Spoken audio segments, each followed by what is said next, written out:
Hi, today I want to tell you a little bit about something that I started doing when I was 18. My son started doing when he was 16, and my daughter started doing at 17, which was, she started it yesterday. And my husband does it too, but I don't know how old he was when he started. And what I'm talking about is blood donation. I know that people from other countries watch me, and I don't know, the statistics or anything about other countries. I can tell you about the U.S. and what I know about that. And if you are from another country and you know something and you'd like to share with me, let me know if you'd like to. I know that some people do not believe in blood donation. They do not believe in blood transfusions. And if you don't, that's just fine. That's your belief. I respect that. And that's your feelings. That's your thoughts. I'm good with that.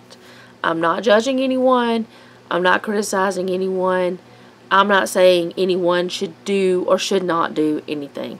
I'm just telling you about what we do, and it's going to give you a little bit of information about why I started it, why I continue it, and what type of, just a few facts about blood donation in general here in the U.S. and probably other places. Well, part of it can be anywhere. So, I'm going to start out with why I started doing it. I was 18.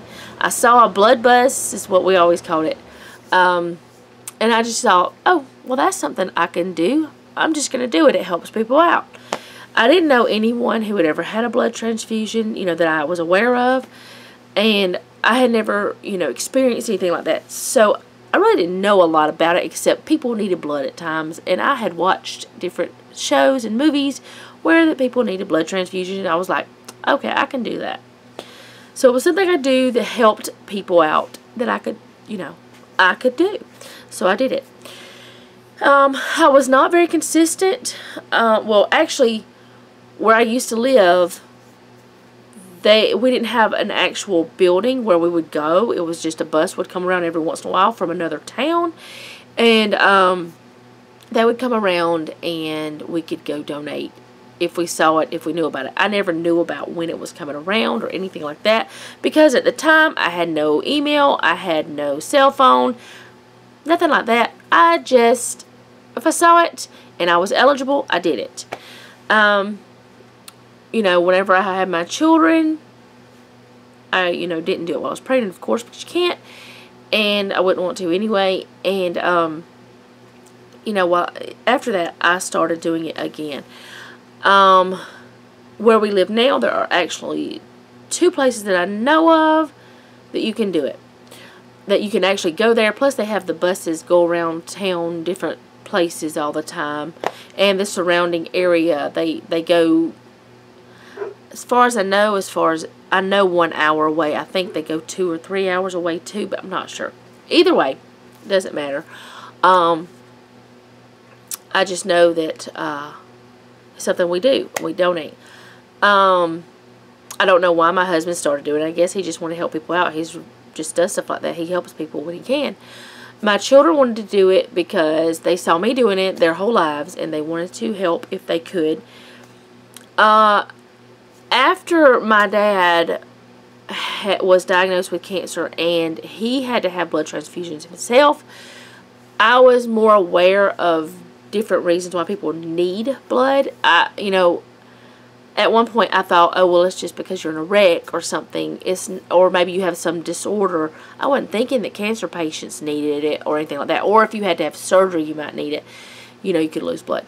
I wasn't thinking about cancer patients. But my daddy had to have blood transfusions, and it helped him live longer. And I was grateful for that. And, I mean, who knows? He might have gotten some of my blood. But, so that's why I do it. I did have to take a year off because I had surgery, and if you have bone grafts that are not your own bone, you can't, if it's cadaver bones, you can't give blood here, anyway, in Alabama. And I think in other places like Georgia and Florida, and I don't know, maybe nationwide, I don't know. But anyway, I'm going to tell you some different things I know. I've got little things on my phone, little notes. So I'm going to kind of just be looking down a little bit. The first thing is one donation, which is 1 pint, can save 3 lives. It can save 3 lives. Doesn't necessarily mean it's going to, but it can save 3 lives. So that means that me and my children, we gave 1 pint each. That's a possibility of 9 lives being saved by my family yesterday. Now, my husband was at work.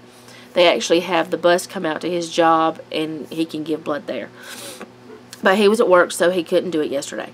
4.5 million Americans will need a blood transfusion every year.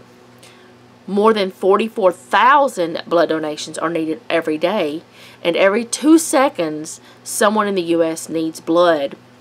The average red blood cell transfusion is approximately 3 pints, and the most requested by hospitals is type O because it is universal.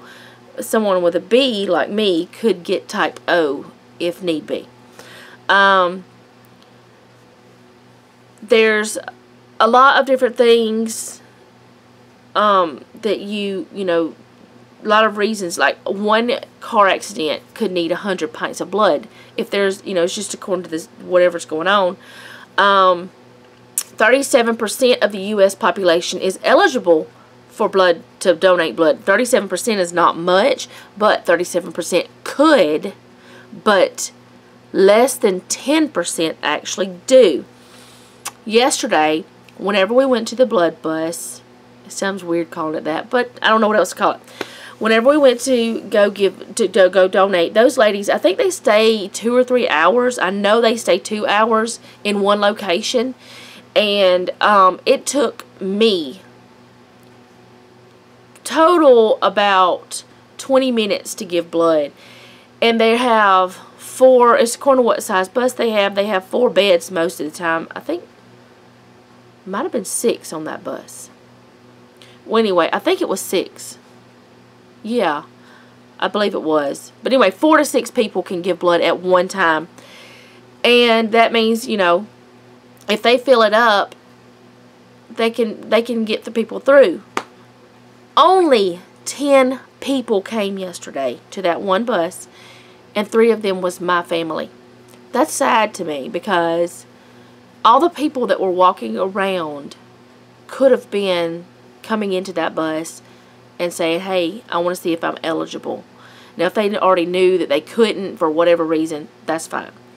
Type O negative blood, O negative, can be given to patients of all blood types.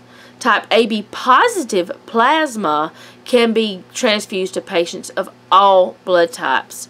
AB plasma is usually in short supply. Children that are being treated with cancer, premature infants, and children having heart surgery, they need blood, platelets, and platelets from donors of all types, especially type O. Let's see. Blood or plasma that comes from people who have been paid for it cannot be used for human transfusions. I don't know what it would be used for, but they can't be. You can actually go into the centers and give platelets. You can actually do that more often than blood, but I'm not sure how often, so I don't want to say. I'm going to leave some links of some different, you know, information, different places if you would like to look at those. I'll leave them in the description below. 1 in 7 people entering the hospital need blood. That's 1 in 7. That's not many, you know. That's a lot of people, in other words. There's a lot of myths about blood donation. One is certain if you are on medication, you can't give blood. I am on medication. I can still give blood. It's according to what kind of what kind of medication it is. People believe that if you're on diabetes, you can't give blood. That's not true. It's according to your treatment plan. It's according to what's going on. You can still give blood if you have diabetes. Now, they're not going to allow you to give blood under certain circumstances because they don't want you sick at all. people with low iron believe they can't give blood, but that's not necessarily true, because low iron is according to age, race, gender, genetic factors, all types of your diet, your lifestyle. It's according to all those types of things. Certain types of people with certain types of cancer who are in full remission can actually give blood, as long as they're not scheduled for any further treatments.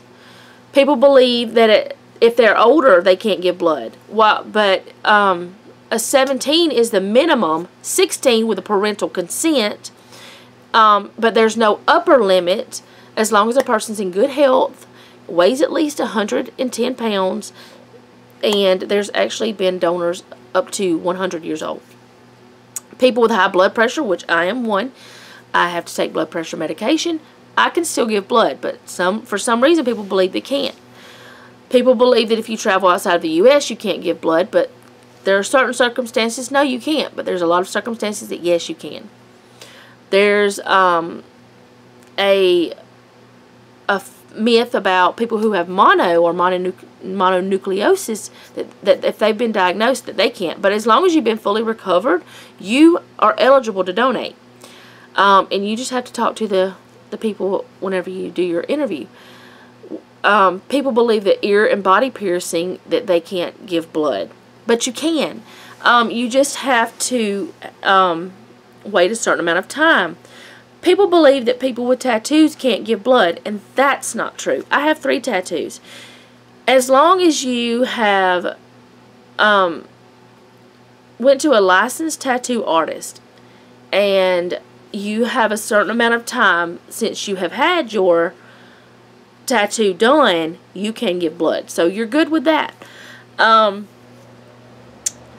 guess that's really all of that I wanted to talk about, because I'm not an expert, but it's a really good thing to do to help people out. After this little part, there's going to be a little bit of video where that is kind of showing a little bit of the process, and it's going to show me and my kids donating yesterday. There's one part where that they're actually sticking me with a needle. It's not graphic, it's not disgusting, but if you are squeamish, just cover your eyeballs. It lasts like a second.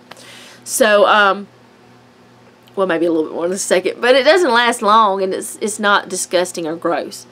But there's that going on, and then at the very end, there's some funny pictures, or at least I think they were funny. Some of it is funny anyway, of me and my kids after, because we were being goofy. So I'm going to go ahead and say now, if you like this video, go ahead and give it a thumbs up. If you haven't already, hit that subscribe button, and make sure you hit the bell so you'll be notified when I upload a new video. And share this if you'd like, and give me some comments down there. Let me know what your thoughts are. Like I said, I'm not here to judge you if you don't. I'm not here to judge you if you do. I'm not here to say anything negative. This is just something I do. This is something my family does. None of us were ever forced to. And I would never want to make someone feel like I was trying to force them to do anything they did not want. So, I will say goodbye now, but watch the rest of it, because I may be pointing the wrong way. I don't know. So watch the rest of it just to see a little bit of other things. And my baby girl, this was her first time, and she's actually doing a little talking. So anyway, thanks for watching. I've talked too long. See you next time.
This is what? I was reading it some and I was like, most of this is probably gonna get no. Yeah.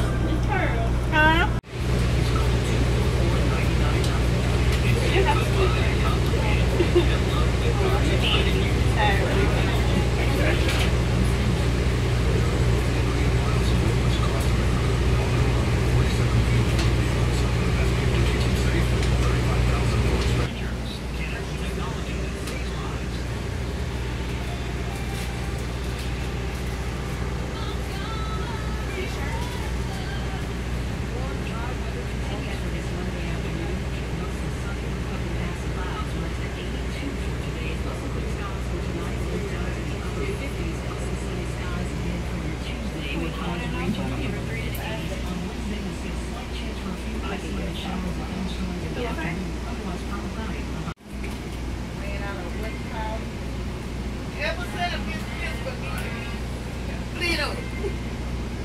You just saying that because I did it.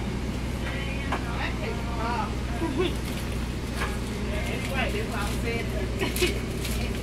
I already know.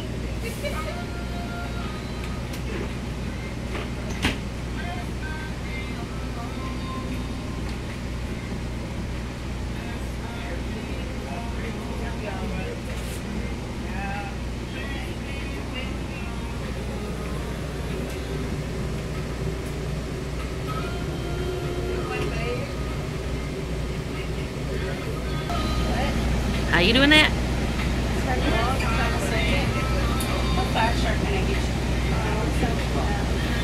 Small you have is a large. I might not have bigger one. We have large, extra large. We might have a 2X.